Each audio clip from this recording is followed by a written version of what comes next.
You ladies and gentlemen of the press have been less than honest reporting to the American people what's going on in this country. It's the baby's out of incubator. We're dealing with Hitler revisited.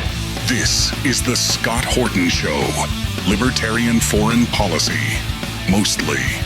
When the president does it, that means that it is not illegal. We're going to take out 7 countries in 5 years. They don't know what the they're doing. Negotiate now. End this war. And now, here's your host, Scott Horton. All right, you guys, welcome to the show. It's the Scott Horton Show, and now in video. I'm catching up with the 21st century here. Check me out. And my first guest on this new version of the same old show I've been doing for 22 years is the great Matthew Hoh. And you guys probably know that. I'm not sure if you know or not. Times change and times fly by. Matthew Hoh is the great whistleblower of the Afghan War of 2009. He had previously been an officer in the Marine Corps, and then he went to work for the State Department, and they sent him to Afghanistan. And in 2009, of course, Obama was inaugurated in January, and then that whole year saw this massive push by the Pentagon to escalate the Afghan war. Matthew Hoh said, you know what, I'm breaking ranks and I'm telling the truth. And in the summer, I believe it was in August of 2009, he spoke up and said, you don't have to do this, Mr. President, and it won't work, and it'll only make matters worse. And then even, unbelievably, the ambassador, who was the former general in charge, Eikenberry, backed him up. And that was all of the intellectual bodyguard, all the military officer bodyguard that Barack Obama needed to refuse the Pentagon and not escalate the war into the surge that lasted through 2012. And instead of invoking Matthew Hoh and General Eikenberry, Ambassador Eikenberry, as he very well could have, instead he gave in to the war party and escalated that war. And when we, just before bringing you on, Matt, here, I was watching you on Danny Davis's show. And of course, Danny Davis is the bookend, if you can call him that, who wrote Whistleblower of the Afghan War, because 3 years later, he blew the whistle and said, David Petraeus is lying. He hasn't achieved a damn thing with this surge. And I know it. And Matthew Hoh was right in the first place.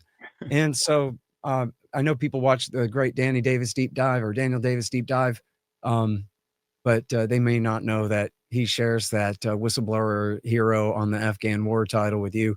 And, you know, of course, I'm a huge admirer of both of you guys and featured you both in my book. And I'm happy to talk with you about lots of things all the time, but especially now, again, the war in Afghanistan, because it's so important and it's back in the news for a very important reason. So welcome back to the show, Matthew, American hero. Oh, hey, thanks, Scott. It's good to see you. How we've come. I remember doing Skype with you probably in 2010 to record these things and to complete that circle that you were just describing of personalities there. It was Gareth Porter that put me in touch with Danny in 2009. Danny and I started, here's his lieutenant colonel working for the Joint Staff in the Pentagon.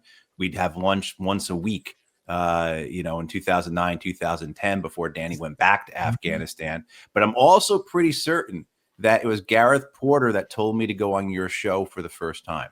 Because I was skeptical of anything anti-war. I thought the anti-war community were well-meaning, well-intentioned folks, but their knowledge and their reasons, their rationale, their arguments were all just simply ideologically based, right? Like that they didn't really know what they were talking about, although they were correct about it.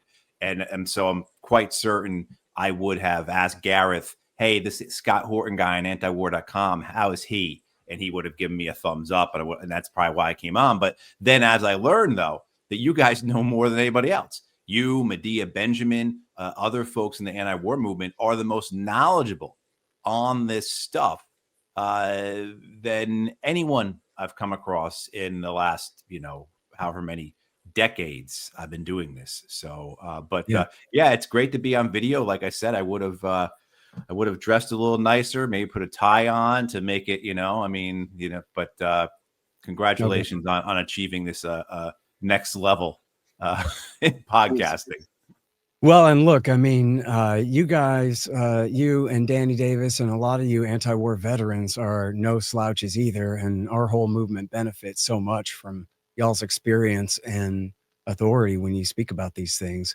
So, me and the boys at antiwar.com, I mean, other than Thomas Knapp, I don't think any of us have ever been in the service. You know, he was a Marine in Iraq War I, got poisoned by the detonation of the Camisea bunker and got Gulf War illness out of it for his trouble. But other than that, I don't think anybody at antiwar.com has ever been in the military.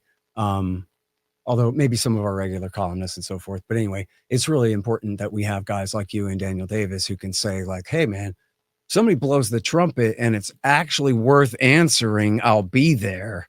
But this ain't that. That's what people need to hear, you know? And so especially like, okay, go ahead. I was going to say, and for those guys and gals that are out there that are active duty or you came out of the service or whatnot, you're listening to this, because I know a lot of you are. Write your stuff down, because Scott uses this phrase, and I use it now a lot of times too. I've got what Biden's got. You forget stuff. You do. Like, you don't think you're going to forget stuff, and you forget. I just spent 90 minutes on the phone with a guy I went through the basic school with. The basic school is your initial officer training in the Marine Corps back in 1998. Great guy. We hadn't spoken in years and years. And it's amazing what we both couldn't remember. You know, I mean, it's just, you get to a certain point, you know, and you're going to start forgetting stuff. And then let alone if you've got a TBI or you're dealing with PTSD or substance abuse or any other things that came as a cost of these wars. So for those men and women that are out there who are in the military, your veterans, your family members of them, whatever, write this stuff down so you don't forget it, so that years from now, you can then put it forward as, you know, reasons to oppose the next war, whatever that's going to be. You know, we could wager on that too, I guess. Yeah. In fact, well, we got to talk about Afghanistan, but to double back to your point about your assumptions of what the anti-war movement must be, I can totally sympathize with that attitude. And in fact, it's not an entirely unfair accusation in the sense that like there's a basis for the stereotype of like a pretty hippie girl in a sundress singing "Give Peace a Chance." And she's very sweet, but she doesn't really know anything about the Middle East or Central Asia or national security priorities. And so that's very nice of her, but it's easy for a Marine Corps captain to say, pat on the head, but I don't need to listen to you. And I think that mostly that stereotype would be kind of a leftover of Vietnam. Yeah. Always, it's just like with The Simpsons. Which I know nobody even watches The Simpsons anymore, but back when The Simpsons was a thing, whenever anybody was smoking weed, it was automatically 1967, and they'd be playing "Everybody Get on the Peace Train," and it's all Dayglow bubble letters and Janis Joplin giant sunglasses or whatever. Like, but man, there's been a lot of pot smoking culture since then that has nothing to do with being a hippie in the summer of love, right? Same thing with the anti-war movement. There's been a lot of opposition to war that doesn't have anything to do with 1967. You know, I was born 9 years later, and I wasn't a good anti-war guy until the 90s. So like, how come I got to get saddled with that? And you know what I mean? And you look at antiwar.com, we're Rothbardians / Buchananites. You know what I mean? We're right-wing libertarians mostly, and hate all this stuff for reasons of attempting to preserve George Washington's Constitution, which makes us quite a bit different than a hippie lady in a sundress who means well but doesn't know. It's been very much in our interest to know. Otherwise, why would anybody listen to us? We gotta know. So yeah, just opposing the war in Afghanistan isn't enough. I got to be able to win a fight about the war in Afghanistan if I'm going to ever get anywhere on actually ending the dang thing. So that was always my priority. Was before I interviewed you in 2010, I'd interviewed 100 other guys, 300 other times about the war, and knew enough about it that I was ready to ask you questions by the time I had you on. I remember. Well, first, it's funny in the Washington Post story about my resignation, and one of the quotes in there that I say to Karen DeYoung, the author of that story, I say, "Look, I'm not some pot smoking hippie, you know, right? I mean, like I try to establish myself as not that, you know, and looking back now and everything I know in this war, yeah, we certainly can use a lot more pretty young women playing guitars, singing about peace. I mean, that's, I don't think anyone should argue against that. But I think, you know, we had Yeah, no offense to pretty girls in sundresses. I'm all about that. I'm not. Exactly. We need a lot more of those. Yeah. Yeah, I'm just saying, from the point of view of a Marine Corps officer, I can understand why you would pause to take notice of how pretty she is and disregard the rest. That's all I'm saying. Is it's understandable why you're only going to pay so much mind to that sort of opposition.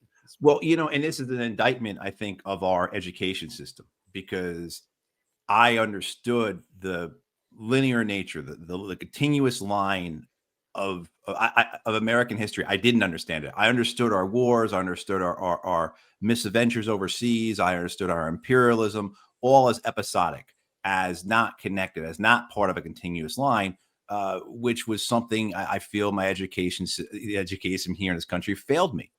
Good public school, good private college, and I wasn't able to connect those dots. So I remember coming out of meeting with Tony Blinken in 2009 after I had left Afghanistan. I came back at that time. Blinken, who was Biden's national security advisor, later on, of course, become his Secretary of State when he was president. And I remember coming out of the old executive building, and there was a protest against the war in front of the White House. And I walked through it, and I remember thinking the signs. I mean, I think some of them were getting arrested that day too. I remember seeing up the bus, but I remember people having signs, the protesters having signs, and many of these folks I probably know, people I know now. But and just thinking, looking at the signs, like all they did with that sign was just like scratch out Nicaragua or scratch out Vietnam or scratch out Iraq and wrote in Afghanistan. It's all the same arguments that they're using. And I didn't understand it's because it's the same wars. It's the same wars. I remember getting caught up all the time in 09, 10 before I understood this, right? And thankfully, because of people like you or Medea Benjamin, who taught me these types of things, like how to look at this history as a continuous line rather than episodic. But I remember being asked, okay, well, Matt, what's the difference between Iraq and Afghanistan? If it worked here, why, and then getting into that whole list of like, well, the culture is different, the modern history, the way the religion is kind of different, the clothes they wear are different, like that, all that nonsense, instead of recognizing the one thing that was constant and the only important thing was the American military was occupying them. That's the only thing that mattered. Everything else was just noise and chatter and conversation. And, until you have that understanding of what is actually moving these events, what is the great force that is causing these, that is putting these wars in motion and sustaining them, then you're just really just engaging in polite discourse for the sake of polite discourse. Well, now, so if we go back to 2009, Matt, the argument was that the surge worked in Iraq. And so that's why we're going to replicate it in Afghanistan. Now, forgive me, because I don't want to spend the rest of the time of the interview analyzing the surge in Iraq. But let's just suffice it to say, and you can quibble with me all you'd like to, but to get to the bottom of this, but I think bottom line is America fought Iraq War II for the supermajority Shiite Arab population and also helped them cleanse the capital city of all their Sunni enemies.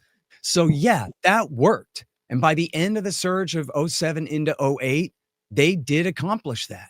And then what they did with the Sunnis who lost, the Sunni Arabs who lost that war, was say to them, listen, if you guys will marginalize the foreign jihadis who've come to fight with you against us and get rid of them, then we'll back off of you. And at that time, the Sunnis had too many enemies, the Shiites, the Kurds, especially the Americans, and plus the Egyptian and Syrian and Libyan bin Ladenites, Saudis that they didn't want to obey and bow down to anyway. So they did that. Now, to the degree that that worked, I mean, really, and I give the local Sunnis credit for turning on the bin Ladenites much more than I give Petraeus credit for running out to the front of that parade. But anyway, that was the way that they understood it, right?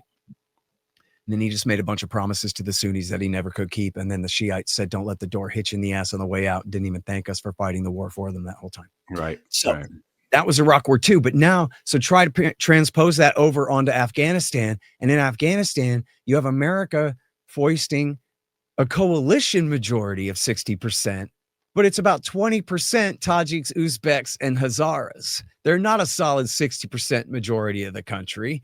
They're a coalition of 20% up against the plurality of the country who are the Pashtuns, who are 40%. And even though Hamid Karzai was a Pashtun and some of the handpicked leaders in the government were Pashtuns, ultimately they were trying to foist the Northern Alliance on the south and the east of the country, who were never going to accept that.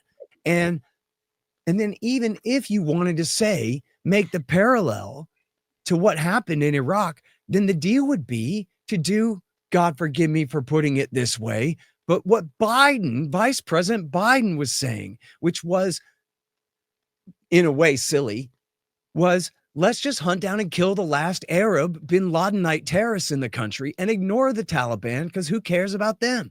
When in fact, there were no Arab bin Ladenites to hunt down and kill anymore. That was all fictitious. But what he was saying was, let's have a small escalation just for counterterrorism. In other words, foreign fighters, and at least ignore the Taliban, basically accept their return. But then they did not do that. They did, the whole counterinsurgency was against the Taliban, when what they could have done was actually what they ended up doing at the very end, not in the name of coin, was ally with the Taliban against ISIS. The more marginal bin Ladenite terrorist revolutionaries of the resistance ally with the locals against those kooks, which is ultimately what they did on the way out the door for the last 2-3 years of the war, right? Only that's not at all what they did in the surge. So I guess my question to you is, just what an idiot is the great American fraud, General David Petraeus? And what in the hell did he think that he was doing, him and McChrystal, and for that matter, Mike Mullen and Robert Gates, with this absolute idiot plan to escalate this war? Because they had to have understood it on at least the level that I just explained it, right? Which only took me a couple of minutes to say. Like, they understood it at least that well? No, come on. The parallel didn't parallel. Well, I've been, you do these interviews, right? And you get stuck on words. Yeah, I'm sure this happens to you, right? You end up using the same word like 8 times in an interview and you're feeling stupid at the end, but your brain is so locked in because it's the perfect word to describe them that you can't think of anything else. And vainglory is what it is. These are vainglorious men, not just, but the whole cadre, the whole cast of these generals. They saw their purpose as being what Petraeus was able to accomplish in the summer of 2004 when he gets on the cover of Newsweek, with the title of, "Is this the man who's going to win the war in Iraq?" That becomes the purpose of these generals, is to achieve their own individual victories, to become the greatest general because that title is up for grabs. Who's the greatest general of the modern era? Right? Who's the next Eisenhower? Right? So that title's up for grabs, Scott. So maybe you're going to be the guy who gets that. And so that means that your narrative is what, you could talk to Danny about this because Danny was part of Petraeus's command in Afghanistan. But certainly all the things you relayed there about the evolution of this, and I'm not quibbling with any of it. I could give you plenty of it because I saw it firsthand, both the surge and the escalation, and why they chose to do what they did in Iraq by essentially giving the Sunnis their part of the country back. That was a big part of it. And then, as you said, that falls apart when we leave after 2011, but why they didn't do that in Afghanistan, or why are we not giving the Pashtuns back their population, their people, their land, their cities, their villages, right? In Afghanistan, the ANA, the Afghan National Army, they were really the army of the Northern Alliance. So the Northern Alliance, right, who were the non-Pashtun plurality represented by the various leftover, holdover warlords from the Soviet-Afghan wars, the ones who have fought each other in the 90s. The Taliban took out of power in 96.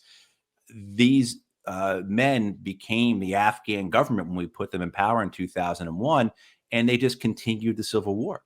So at no point did the Afghan National Army be anything more than 95% non-Pashtun. So even though the United States swore up and down that the Afghan National Army is integrated and it's representative of all the people of Afghanistan, no. At the most, the Afghan National Army had only 4 or 5% Pashtuns. That's it.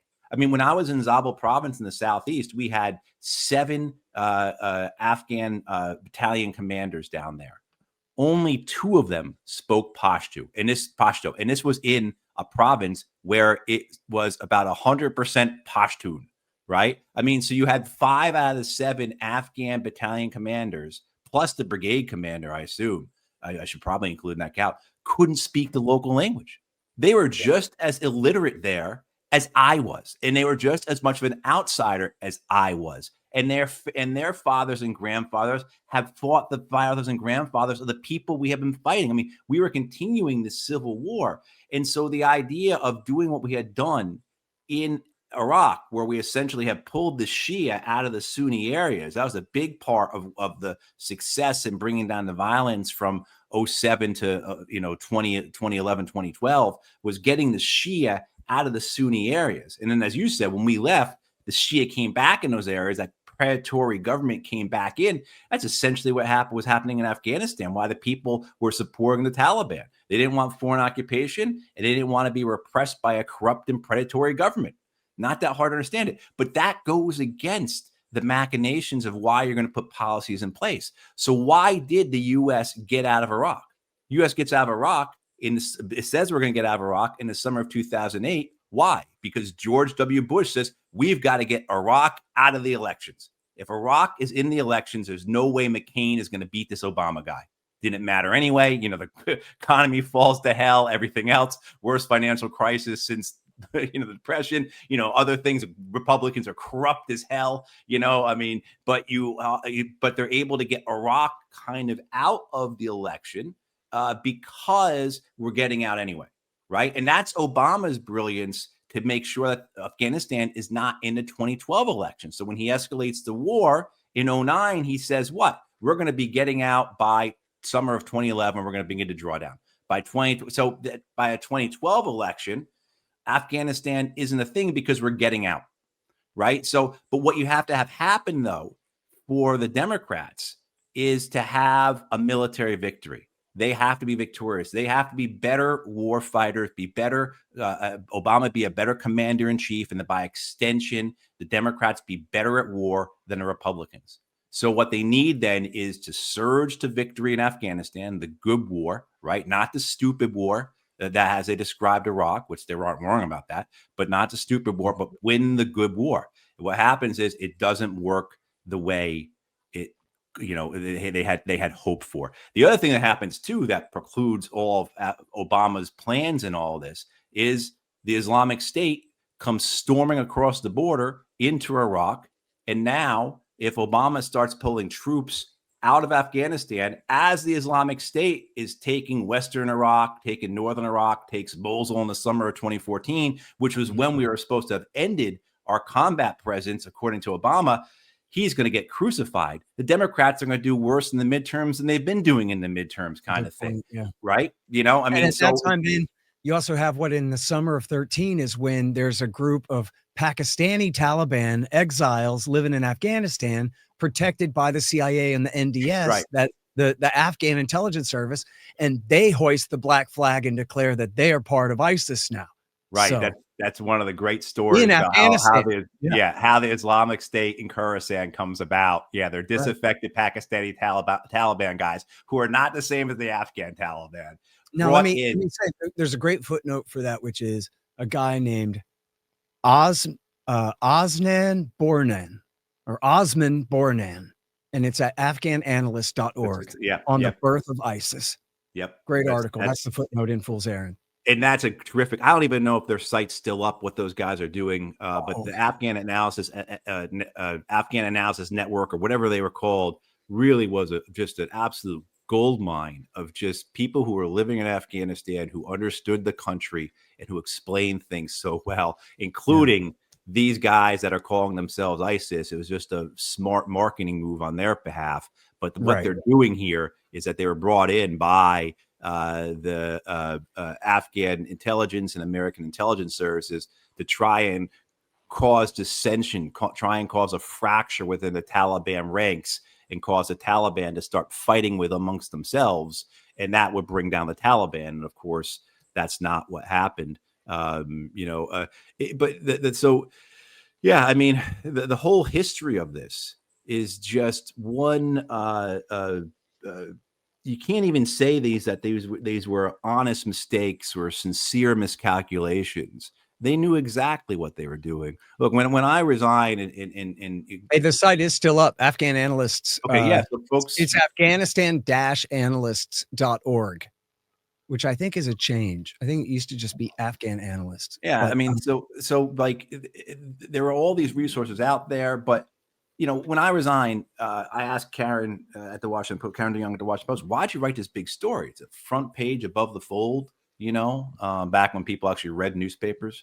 And, she said, well, I said, why did you do this? You put so much capital into me. And she said, well, I asked everyone I knew at the State Department, at the Pentagon, at the White House, and nobody disagreed with what you were saying. Everyone understood what was going on there. Everyone knew it was, there was a guy named Sherrod Coper-Coles, who was the British equivalent to Richard Holbrooke. He was a British advisor for Afghanistan and Pakistan. And, Coles, when he resigned in 2011 or 2012, he said that the biggest hurdle to peace in Afghanistan was the American military.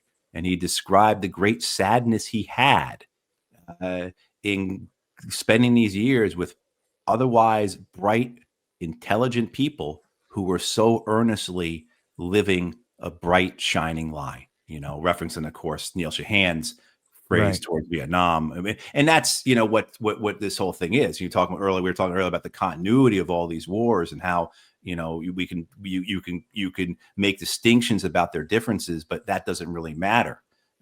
Because it's the one constant in all of this that is the only thing that matters. And that's what I would say. And I still say, if you want to understand the Iraq and Afghan wars, read David Halberstam's The Best and the Brightest and Neil Shahan's A Bright Shining Lie. And you will understand the American role in Iraq and Afghanistan. Not to mention Fool's Errand. Yeah. But that exactly, and that is honestly, you're, and this is why people don't like coming on with you, Scott, because this stuff better than anybody. I've talked to other guys who've been on your show. You're like, I gotta go on Scott's show. It's like, oh man, I don't know as much as Scott does. I should be interviewing him, like that type of thing. So, but no, those books, and of course, Enough Already, which covers and then which covers the war on terror, and then Provoked. These resources that you're putting out, how authoritative they are, it's really important. And I heard the other day you had somebody in Parameters, which is a big American military magazine. Yeah, that's exactly the case. I know plenty of people who have read your stuff. Tell them more about how awesome that is. What happened in Ramparts? Well, some American colonel wrote that this is a book, Provoked, that every serious military officer in the U.S. should be reading to understand how things are, the history of the war in Ukraine, how our policy works, and how everything that comes before it. You can't put all these things into I'm paraphrasing, of course. You can't put all these different events and wars into separate boxes. That Syria doesn't get to go in a separate box from Libya or from Ukraine or from Nicaragua. I mean, like it's for one thing, the same people. I remember when John Negroponte took over at the U.S. Embassy in Iraq, and I didn't know his history that well. And I viewed these periods of time as separate and not conjoined, as not a continuous line. So the fact that the guy who was integral in the death squads in Central America was now showing up in Iraq. Yeah. And then what starts happening? Negroponte took over they called it the El Salvador option. Right. That was what they called it. And what was the El Salvador option? It was, we're going to take this death squad and we're going to turn it into the army, but we're going to keep part of it a private death squad so that we can use it for torturing people to death. And this was the military, not the CIA. And this was directly under David Petraeus. And he hired this guy named Steele, was one of the mercs who helped him implement it. And McChrystal and Petraeus both are implicated in torture here. Where Petraeus was overseeing the torture of these men in their cells. And we know that McChrystal was in charge of what they called Camp Nama, which stood for Nasty Ass Military Area, where they tortured their detainees and interrogatees there. Yeah, and then what happens in Afghanistan? The torture regime comes into there. I forget the exact percentage off the top of my head, but I think it's 65, 70% or more of the detainees we had in Afghanistan reported being tortured. And a lot of that begins, I mean, certainly that was occurring before McChrystal and Petraeus take over in Afghanistan, but it becomes the military effort of it. It becomes part of our real policy. It's just not the CIA doing this. This is now becomes like established part of, and it's all part of the counterterror campaign. These guys believe in that. We're going to make things so horrible. We're going to make these people so afraid of us, they'll be frozen and won't support the Taliban out of fear of us. That was their idea. And they did that. This became then, of course, the night raids, right? The 20 to 25 commando raids every night into Afghan villages and cities by coalition forces along with Afghan commandos every night, landing helicopters, vehicle convoys coming in with their dogs and everything else, shooting lots of people, taking lots of young men and old men away, many of them never to be seen again. Or when they come back, these people are so messed up from the torture they received, they can't even talk. And they thought that was going to get people to break away from the Taliban, or at least be so scared of the Americans and the Afghan government that they wouldn't support the Taliban. And of course, what did it do? Right? It's the Red Dawn aspect, as if these people thought that in their hubris, in their vainglory, they thought we were exceptional. They really did. We have to remember that what we're dealing with here are a brand of psychopaths. When you talk about people like Petraeus and McChrystal and Onierno and Allen Mattis, these people are psychopaths. They are. And yeah. Hang on just one second for me.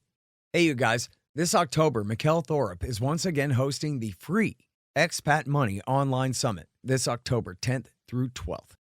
Thorup is a great dude. How do I know? Well, I toured ancient Mayan ruins with him in Mexico one time. It was rad.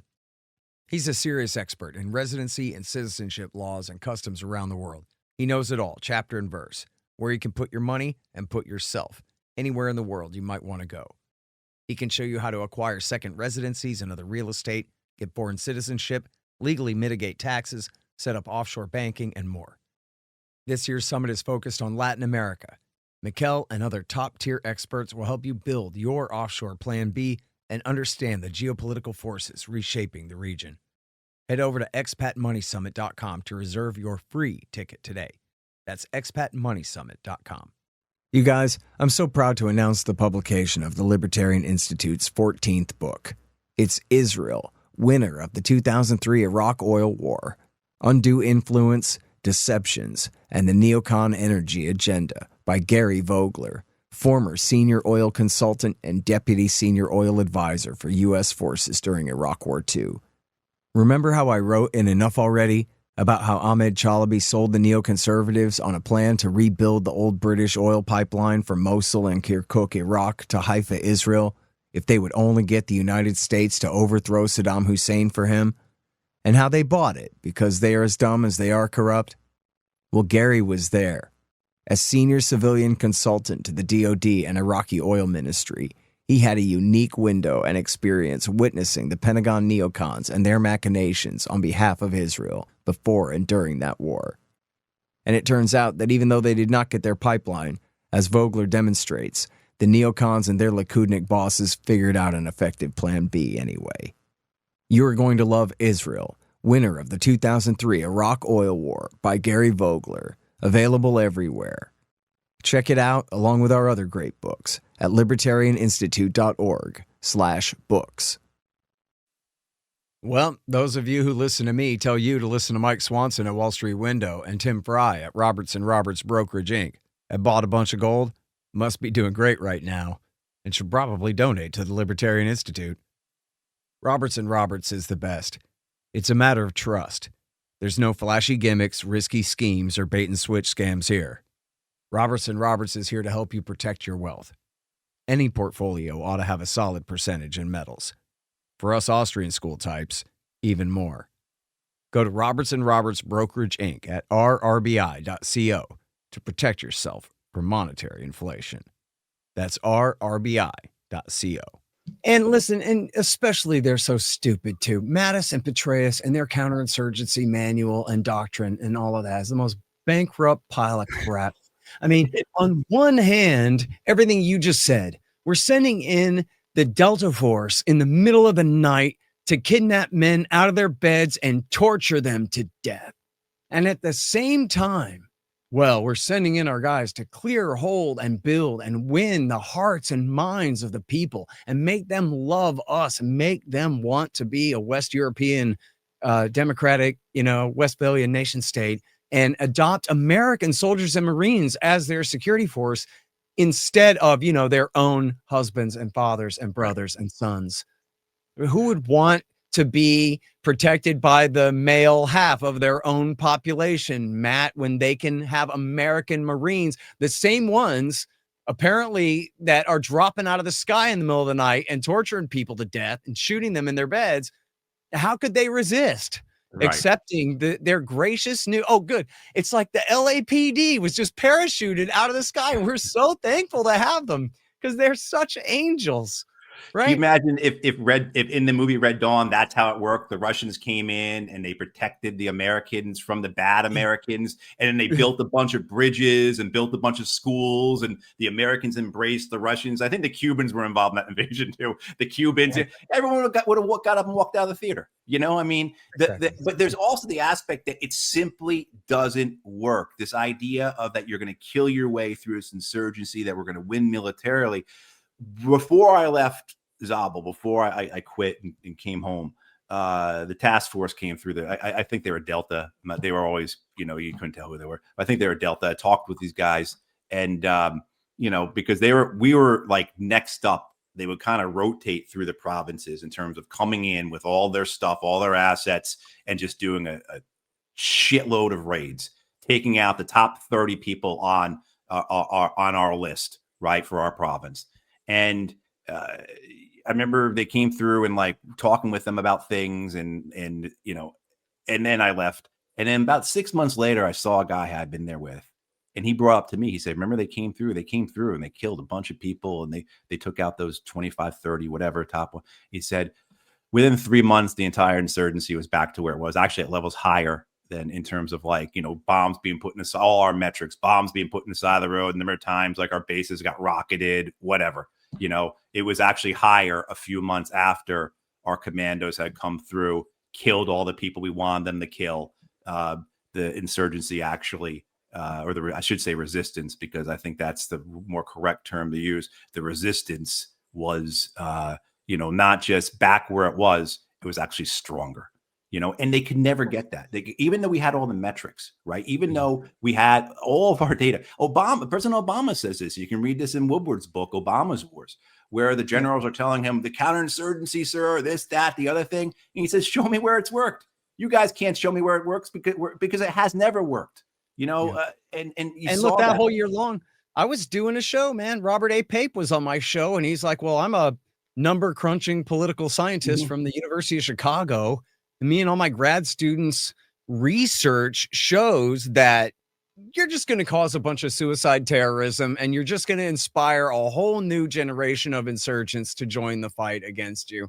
And this whole thing is going to backfire, and you shouldn't do that. I bet we'd have to check the record, but I bet that's in the spring of 2009 where, good old Robert Pape he's just checking his assumptions at the door as best he can. Right. And trying to say, what does the data show? The data shows that when we do this, more people get killed and then we lose anyway. That's what the data shows. Come on, man, this whole thing. And which, of course, coincides with common sense, by the way. We talk about this. You mentioned Red Dawn and all that.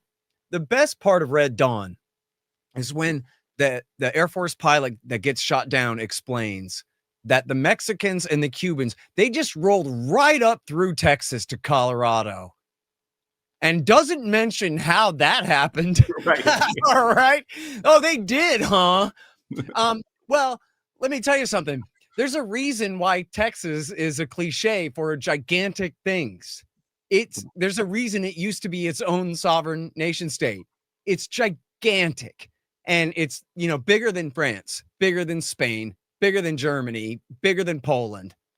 about, or right around there.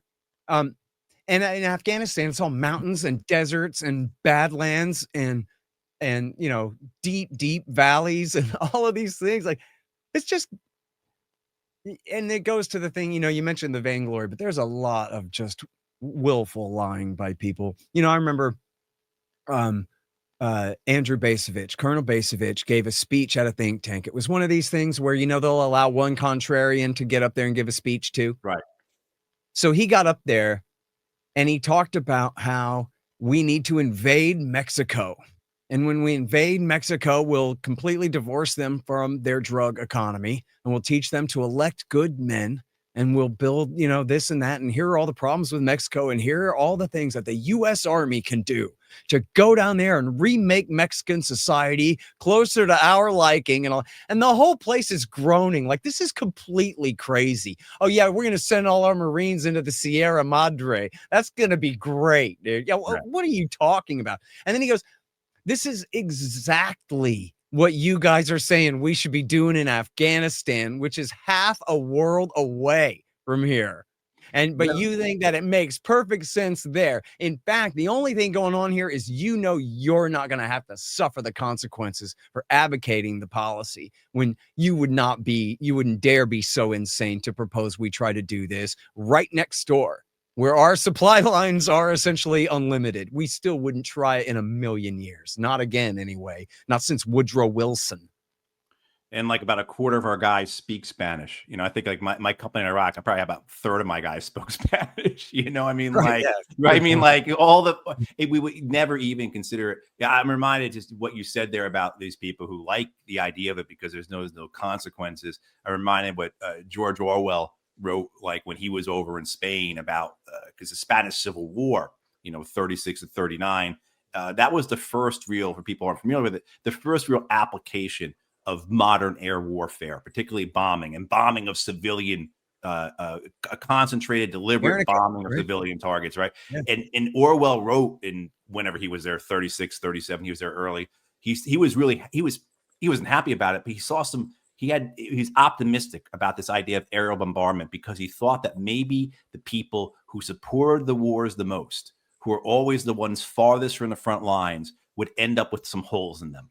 Right. And wouldn't that be the case if Lindsey Graham had to wake up every morning concerned, or Tom Cotton, or, had to wake up every morning concerned that they would end up, or their kids would end up with holes in them? I mean, that might change things a little bit. And I think that's one of the, things about the American empire, right? We've got what Bismarck say about the U.S. We've got weak neighbors to our north and south and fish to our east and west. We have this security here that allows us to have these buffers, right? And that's what we saw last year when the Russians said, look, if there's a war, it's just not going to be limited to Europe.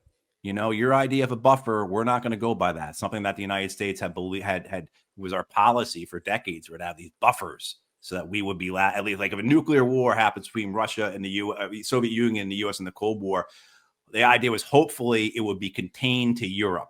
Right, that it would stop before it spread to the United States proper. And now the Russians, of course, are like, no, that's not how we're going to do it. But this idea of safety, this safety that we have, this distance that we have, allows people to talk tough in a way that they wouldn't if there were going to be consequences coming. And I think a lot of us are surprised that the blowback that we've seen from these wars has been limited, that there have been more people wanting to take revenge. I think certainly, watching this genocide in Gaza, the idea that at some point someone's not going to take revenge for the U.S. role in that Gaza, in that genocide. It's our genocide as much as Israel's. And I know that there's been some people out there who have done some things. Maybe that guy who drove the truck into the crowd in New Orleans, was it Christmas or was it New Year's? New Year's, yeah. Yeah, right. And in Boulder and in Washington, one guy, that flamethrower attack in Boulder, somebody died from that.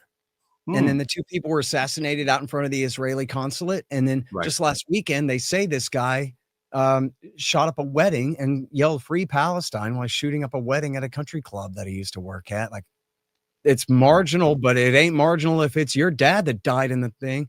You know what I mean? Well, and nobody speaks about this better than you do, about the incident that gets us into Afghanistan, if you will. Although I know that's a very sloppy way of describing that, because we were finally involved in Afghanistan for decades before.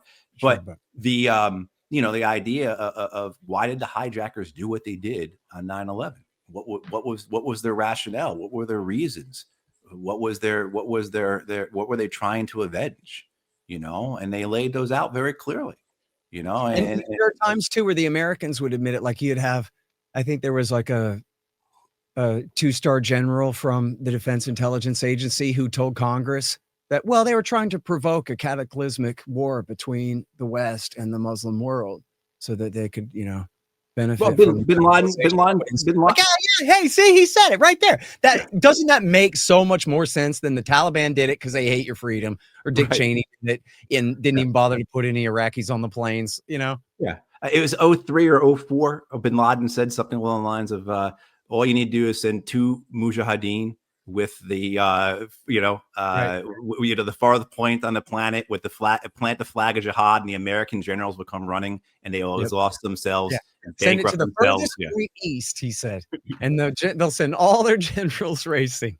Right, and I think he said the Americans will exhaust themselves economically and morally. I think he said, like he was, and we certainly did. Did I forget to use that quote in enough already? Now I'm wondering if I had spaced out on that one. But you did bring up Petraeus, and I'm afraid we're gonna not talk about this. Great American fraud, David Petraeus. Yes, you saw his interview with Ahmed al-Sharaa, the Al Qaeda boss in Syria, earlier this week. You saw that, right?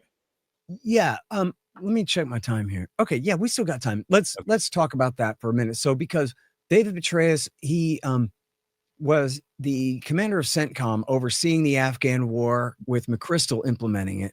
McChrystal had already tried and failed in Marja before he got cashiered out of there due to the heroic reporting of Michael Hastings, my old buddy and reporter for Rolling Stone.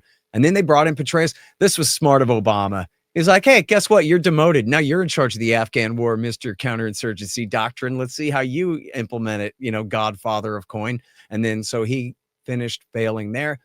And then they moved him to CIA, where hilariously, and the CIA put this in the Washington Post, but I believe them, that he came and tried to do a coup over at CIA over the Afghan analysts and tried to make them interview all military officers in Afghanistan for all their opinions. And they were like, no, we're not going to do that.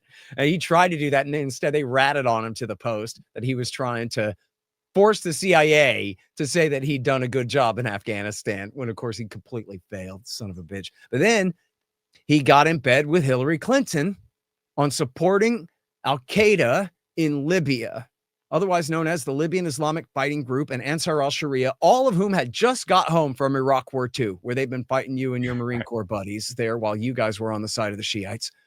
And then they did what Hillary Clinton called the bank shot to Syria. And we know that David Petraeus was in charge of this operation. We know this is how Ambassador Stevens got stung at Benghazi in 2012, was because he was overseeing a joint effort with Qatar to channel jihadis and guns off to Syria for the next war. And then, but they killed Sheikh Yahya al-Libi in Pakistan. And Ayman al-Zawahiri put out a podcast that said, wouldn't it be funny if you guys killed some Americans in Benghazi, since they think they're so clever, they can just build an outpost right in the middle of our town. And so that's what happened there. But then they continued on anyway, and Petraeus didn't get cashiered out of there until he got caught giving above top secret documents to a prostitute in exchange for her writing a book about what a great guy he was, and sexual favors.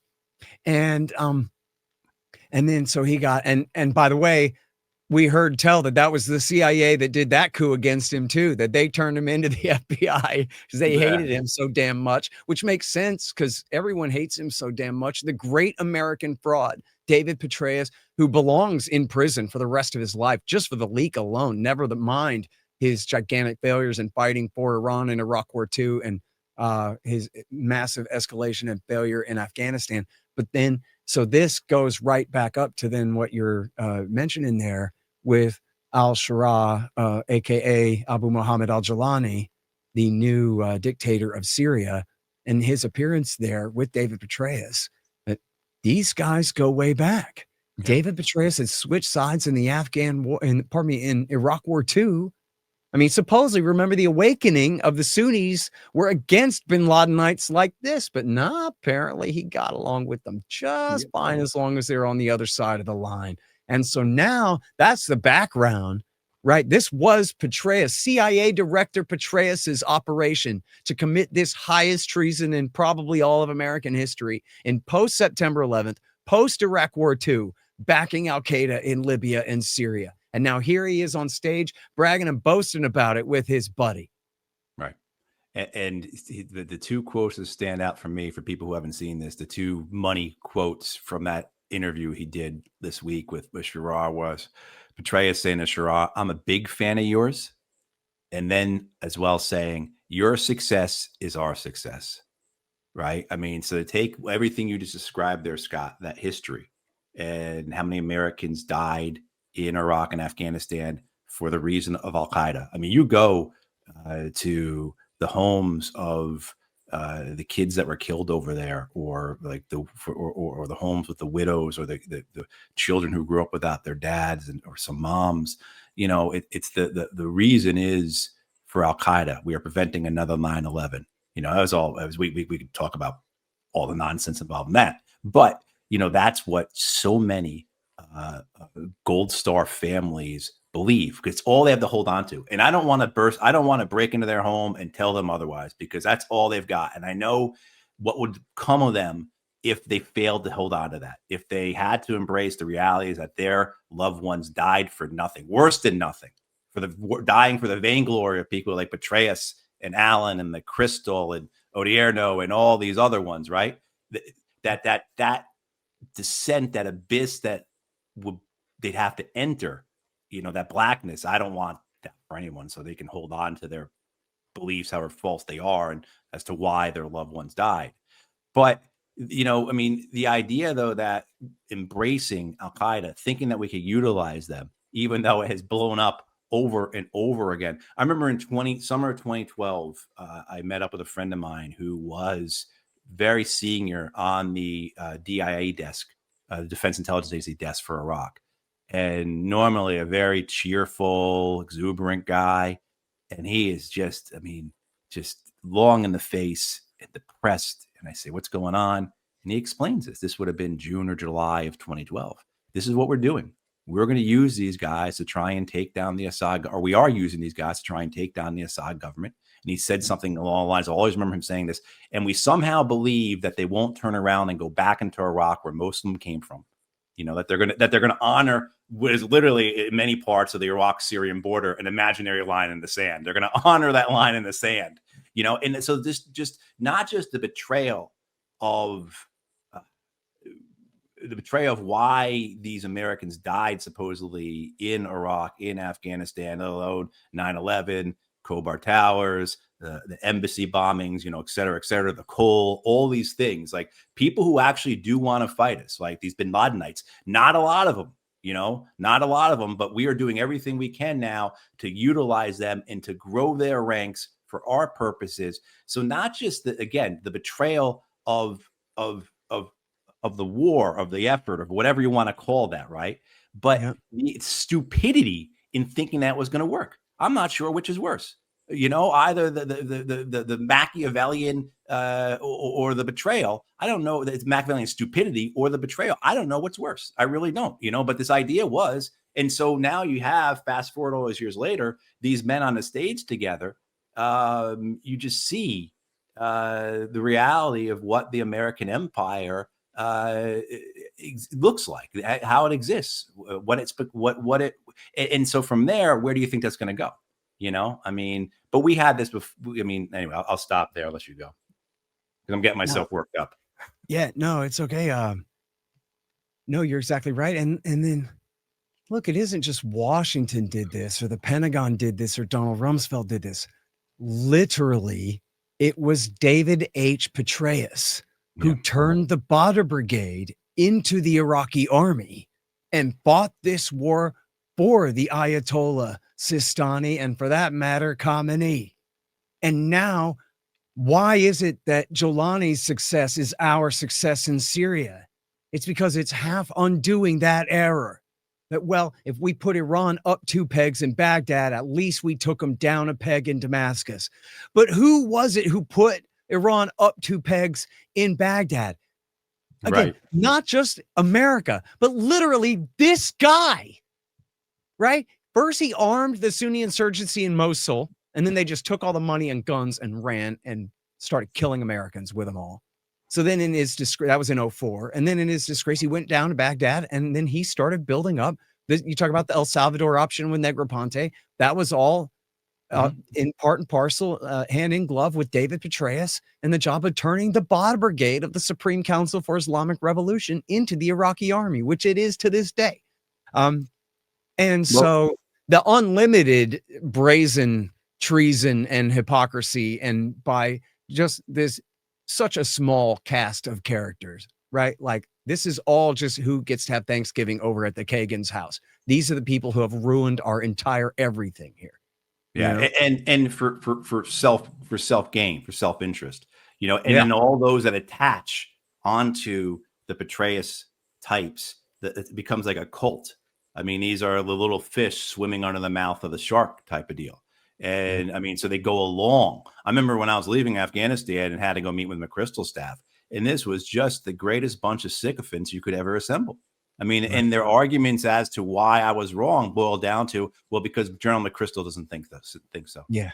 Exactly. Like that type of, like, that was it. I mean, I'm not exaggerating. That was it. There was like, no, Matt, you're missing this. No, but here in Nangarhar, this just happened. And we really think that if we build it, no, it was all really, Petraeus, just to continue to elaborate on this, because it's important. This is really real quick. Watch that clock.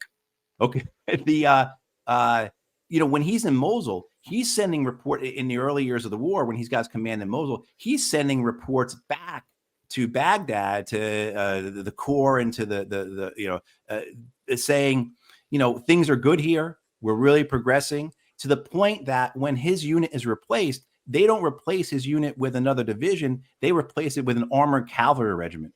So the troops we put up that are replaced McChrystal, because he's saying things are going so well, which he's lying about, we end up putting less troops up there than are needed. And then, of course, not long after 3rd ACR gets there, it all completely blows up and goes to hell. Mosul, Tal Afar, other parts, and that's just one example. And it was like that. Then he goes to Minstiki, the training command, sets up these death squads. They lose 300,000 weapons, or however many the number was. You have in the great the great adage about this is, a general can lose a war, not get in trouble. A private can lose a rifle and end up in a stockade. That's exactly what happens here. You have a general who gives away all these hundreds of thousands of weapons to create these death squads, and there's no accountability. Not even on the basic level of, like, where'd the weapons go? This guy, lost all these weapons. I mean, and so it just, you understand this, and you see that. Well, how is it happening with Ukraine? How is this happening with Gaza? How's it going to happen with anything else? Because this is the way our system works. And it's people like Petraeus who understand it, who get to the top, who end up being able to conduct these catastrophes, end up aligning themselves and working with our enemies. But then also, too, are the ones who get to go and flip the coin at a Super Bowl. Yeah, exactly. And everybody gets to pretend like they never did anything wrong at all. Here he is on stage with an Al-Qaeda terrorist. And everybody's like, yeah, good old David Petraeus. What do we know about him? Nothing, I guess. Yeah, and Sharar's guys, it's not like they've really haven't been in their way and they haven't been doing anything bad recently. They just killed thousands and thousands of people. Yeah, they're doing it right now. They massacred them. Massacred thousands. Right, yeah. Burning Christian villages this week. As we're recording this is happening. Okay, listen, I'm sorry. We got to go. And we spent this whole interview. We didn't talk about, there's a new movie out and you're in it. It's called Bodyguard of Lies. And I didn't neglect it this whole interview long just because I'm jealous that he didn't include me in the thing, even though I wrote the single best book about the war in Afghanistan. What the hell? I did tell them you need to interview Scott Horton. No one knows us better. I told them to interview Danny Davis, but they just anyway. It's okay. I'm sure it's great. I saw a short clip of it where they're interviewing you, and that's good enough for me. So give me a review copy as soon as you can. I'll still help promote it. I'm sure it's great. And I hate that war. And so I want people to know as much about it as possible so as to try to prevent future similar ones. So Thank you again very much for your time and for everything, Matt. You're great. Oh, absolutely, Scott. Right back at you, man. And keep doing what you're doing.